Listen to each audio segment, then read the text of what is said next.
নমস্কাৰ আপোনালোকক মোৰ চেনেললৈ স্বাগতম জনাইছো। আজি এটা নতুন ভিডিঅ'লৈ আপোনালোকৰ ওচৰলৈ আহিছো। অসমীয়া সাহিত্য জগতক এক চিৰসেউজ নাম হ'ল ৰূপকোঁৱৰ জ্যোতিপ্ৰসাদ আগৰৱালা। আহকচোন আমি তেওঁৰ বিষয়ে 10টা শাৰী চাওঁ। প্ৰতি বছৰে 17 জানুৱাৰী তাৰিখে শিল্পী দিৱস উদযাপন কৰা হয়।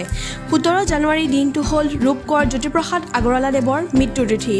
তেখেতৰ 1903 চনৰ 17 জুন তাৰিখে ডিব্ৰুগড় তামোলবাৰী চাহ বাগিচাত জন্ম হৈছিল।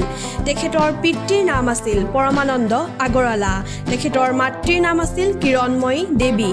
তেখেতে প্ৰথম অসমীয়া বোলছবি জয়মতী নিৰ্মাণ কৰিছিল। এই মহান ব্যক্তিগৰাকীৰ 1951 চনৰ 17 জানুৱাৰী তাৰিখে মৃত্যু হৈছিল।